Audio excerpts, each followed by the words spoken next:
चाश्त का वक्त था। ऊँटनी पर बैठकर फरमाया, मुझसे मनासिक हज सीख लो।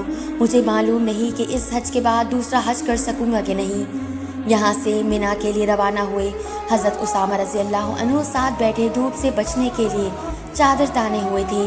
हज़रत बिलाल रज़ी अल्लाह अन्हु कस्वा ऊँटनी की महार थामे हुए थे। दाहिने बाहिने आगे पीछे तकरीबन 1 लाख मुसलमानों का मजमा था। महाजिरीन किबला के दाएं, अंसार बाएं और बीच में आम मुसलमानों की सफ़े थी। आप सल्लल्लाहु अलैहि वसल्लम ने नज़र उठाकर इस अजीम शान मजमे की तरफ देखा तो फ़राइज़ नबूवत के 23 साल नताइज निगाहों के सामने थे। ज़मीन से आसमान तक कबूल व एतराफ़ हक़ का नूर ज़ोफ़शां था।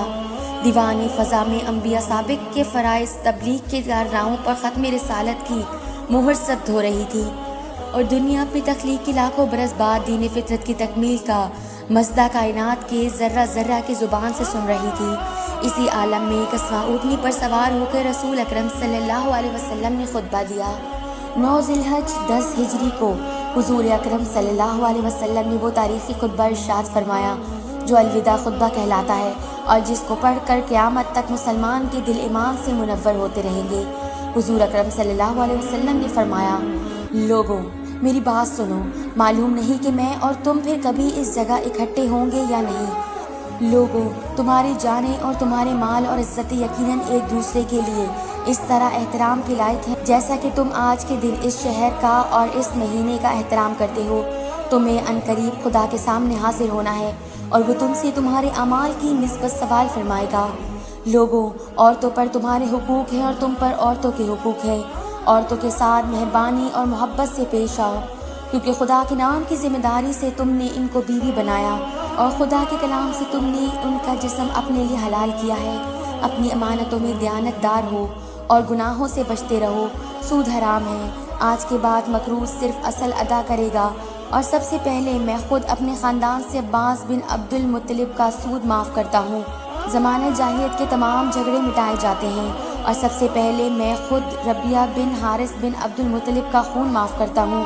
अपने ग़ुलामों का ख्याल रखो, इन्हें वही खाना खिलाओ जो तुम खुद खाते हो, वही पहनाओ जो तुम खुद पहनते हो। अगर इनसे कोई ऐसा कसूर सरज़द हो जो तुम माफ़ ना कर सको तो उनको जुदा कर दो क्योंकि वो खुदा के बंदे हैं और जुल्म के लिए पैदा नहीं किए गए हैं। लोगों, मेरी बात गौर से सुनो।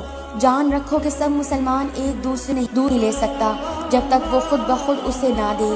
अपने आप को बेइंसाफ़ी से बचाए रखो। जो लोग मौजूद हैं वो इन लोगों को जो मौजूद नहीं हैं ये अल्फाज पहुंचा दें। मुमकिन है वो लोग जो मौजूद नहीं इन लोगों से ज़्यादा याद रखने वाले हों जिन्होंने अपने कानों से सुना है।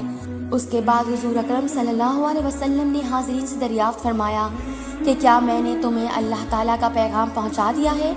हर शख्स ने जवाब दिया कि हाँ, पहुंचा दिया। 3 बार आप सल्लल्लाहु अलैहि वसल्लम ने यही सवाल किया और असबात में जवाब सुनकर आसमान की तरफ मुँह करके फरमाया, ए अल्लाह, गवाह रहना, मैंने तेरा पैगाम तेरे बंदों तक पहुंचा दिया और अपने काम को पूरा कर दिया।